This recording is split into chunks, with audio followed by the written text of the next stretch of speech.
Okay, welcome to the first episode of my podcast.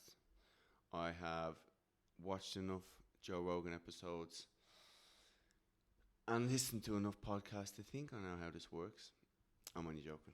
I am going off the cuff and hopefully this sounds okay.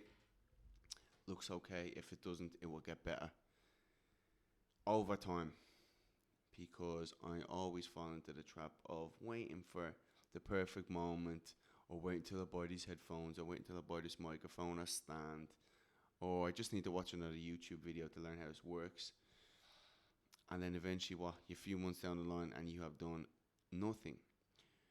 So, today I was going to talk about the basics of fat loss, but I thought it would be nothing if I didn't give you a little introduction about myself. So, my name is Sean McGuinness, born and bred in Dublin, Ireland, and now currently reside in Sydney, Australia, on the opposite end of the spectrum of the world. Couldn't be further apart. I currently work in the fat loss and health industry.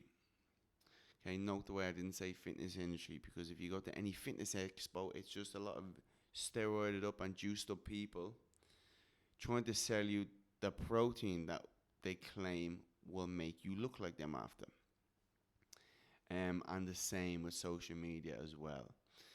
A lot of these people are juiced up to the gills, lots of steroids, everything, and they're kind of the opposite end of health, even though they may look like it. Don't be fooled.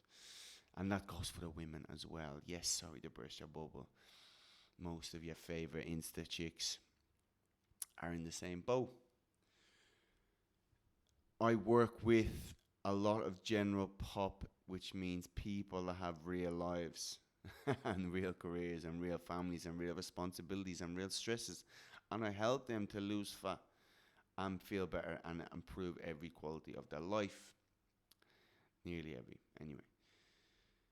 And my goal for this podcast is to get people, get the authorities, as well as my experience, but people much smarter than me, on to go over the science and application of fat loss as it applies to general pop people. A lot of the podcasts I listen to are great, ones about fat loss and health, but I do find, unless you're in the industry and know about the jargon and stuff like that, it can fly over your head and you may lose interest. As we go, you may find that I pronounce my words and it's not a strong Dublin accent. This is after 8 years of people saying, sorry, excuse me, pardon me, can you repeat that? So it may be a little bit watered down and I may go to a little bit more effort to pronounce my words. It doesn't happen when I'm drunk or around other Irish people, but it usually helps to get out the information. I also pronounce my THs, which is foreign to Irish people. Thursday. And I do struggle a lot with saying and am in between sentences when I'm thinking. I'm trying to get better at that. Can't all be perfect. Now, I told you I grew up in Ireland. It's when I played a lot of sports. I was always interested in health. And funny enough, I was always interested in my other passion, psychology. And this all kind of came around when I used to play golf, my first sport, which my mum taught me how to play. And I was always intrigued that I'd be playing well and I'd have one bad shot and that would fuck up the rest of my round. Fast forward today, it's helping people figure out how one little slip, or dealing with people where one little slip up ruins the whole week. And it's the complexity of human psychology and human behavior in general. I used to read a lot of sports psychology books, Dr. Bob Rotella, all these famous psychologists. Fast forward then 10 years, and that brought me about studying psychology at university. Got an undergraduate degree and would like to study more in time. But while I was doing my psychology degree, one of my friends was actually studying his personal training certification. So me being at university, that could be a good job.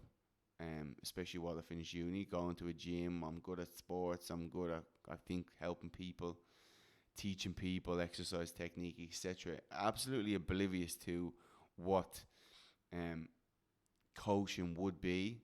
In my head, it's just like you teach a group class and you make sure no one gets injured and teach them good technique and see you next week. And I did that at the same time. I qualified. It's only a few week course. The unfortunate thing when it comes to the fitness industry is that, or the personal training industry, is that nobody fails these certifications. They give you, no matter what. Which is why there's a lot of misinformation out there. It plays a big role. Fast forward then a few years after, right after I was finished my degree, and I started to do personal training full time. Before that was just part time, so I could give all my effort. Now, as I was studying psychology, there would be a lot of theories and stuff I would study where I go, oh, I can apply to Mrs. Jones, or I can apply to Mr. Jones, who's struggling with this part of habit change or behaviors, or the perception of the way they see the world and how that's impacting on their habits and their actions, etc., etc. So, I suppose one of the areas where I do pride myself on and find a lot of fascination is the how. And when it comes to fat loss, we hopefully know, and it's indisputable, that fat loss does come down to calories in, calories out. And in the fact that, actually, hold on, there is people that dispute that. And again, another reason why a lot of the information is a bit effed up. It is indisputable, it's science, the thermodynamics, that fat loss comes down to burning more calories than you take in. And yes, okay, calorie deficit, excellent. That's what it's referred to as. But what people struggle with is how to achieve a calorie deficit. And that's the magic question. And that's where we see a lot of psychology, obviously in combination with nutrition and all these other areas of someone's life, and how to find the right approach for you that you can just keep going and keep going. From dealing with hundreds of people, no one's different. There are general guidelines that I'll give and that a lot of us will give on social media, but there is a lot of confounding variables. So hopefully, as this podcast goes, we can delve a little bit deeper into the psychology and talk about how. Okay, because if we look at, say, the Olympics, someone may have come second in the 100-meter sprint. Obviously, the Usain Bolt, because that goes unbelievable. It would be easy for someone to say, oh, well, to win the race, you just need to run faster. Yeah, okay, thank you, Captain Obvious. We fucking know that. But how do we run faster? That's the magic question. How do we achieve a calorie deficit? That should be the questions that we be asking. Because if somebody knows, oh, I just need to burn more calories than I'm taking in, it's a simple topic, but why can't I do it? We can develop a lot of negative consequences with that, and the fact that we feel very shameful about ourselves, we feel very guilty, not to get too deep, and we look at ourselves and go, you're a fucking idiot, why can't you achieve this? This is so simple. But here's me telling you that it's a simple topic, but it's hard to do. Okay, it's simple yet complex at the same time. The application is the complicated bit that we need to look at, because there's so many different reasons that we will go through why people overeat, from physiology, from emotional, from mental, which is emotional, and also down to the way food is made these days. And we will cover all these things. Sorry for rambling. I do get in a roll. I really love talking about what I do as a career. Sometimes it might be too much. Just tell me to shut up. But yes, that is the introduction to this. That's my goal, is to get all these smart people on, because one of the unfortunate things is I mentor a lot of smart people who are authorities in their industry. But when we look at social media, it's not these people a lot of time giving the advice to us, ironically. And I don't know if you've heard of the Dunning-Kruger effect. Well, it's a phenomenon where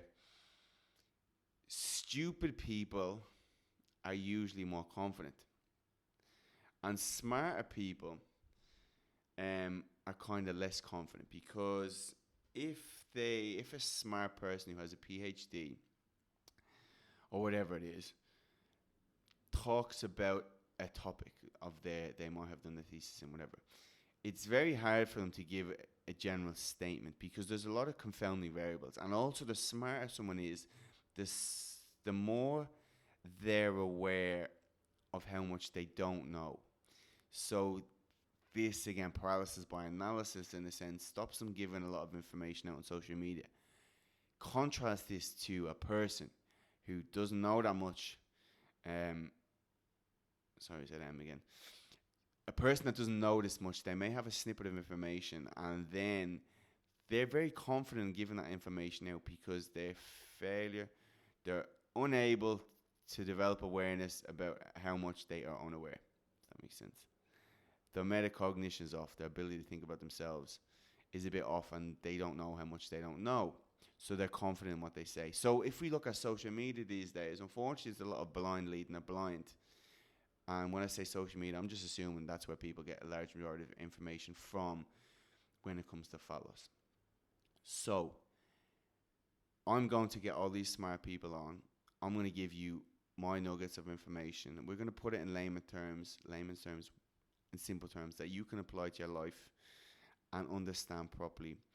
Improve the quality of life. And what I ask from you is just to share the episode with someone that can improve their quality of their life, and so on and so on. And there is a lot of great people giving great information out there, and hopefully after a while this flourishes and all the idiots get flushed away, and so more people can enjoy their life, which is what this is about. This fat loss and health is not about fucking posting pictures of your coffee and posting pictures of your vegetables on Instagram. What it's about is improving the quality of your life. Okay? We only have a short time on this planet. Yep, sorry to remind you. But that should force us to actually spend every fucking second and minute feeling good, enjoying, have great energy, have great sleep, have great libido, feel good, want to just take life by the balls and just do whatever you want. Rather than someone who may live the same quantity of years as the good person, where they're going around with bad energy and bad sleep, and they don't function properly, and this may contribute to their bad mental health. And unfortunately, that's a lot of what we see, and it's not. It's what we're trying to change, obviously, with that. So there you go. A lot of ramble. Hopefully, that will set you up for the next second best podcast. If you have any questions or any topics, any people you would like to get on, please let me know. Sean at livelongperformance.com.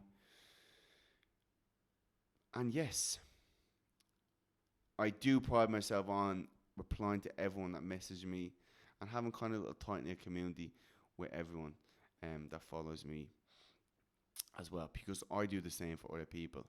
I always look up to people that do all these podcasts and stuff, and I'm forever grateful. So this is my way of giving back into the stratosphere of hopefully some informative gibberish. Okay, that is all for today, folks. The next episode will be a little bit longer. Okay, we will start to go over some of the basics of fat loss, and how you can apply right there and then to your life. Hopefully some snippets that you haven't heard before, and hopefully a little bit of entertainment. I'm trying my best here. It's a tough crowd, when you're just speaking into a mic and looking at a video yourself. But yes, I will talk to you all soon. These will be going out weekly/fortnightly. And I can't wait for the second episode already. Talk to you all soon.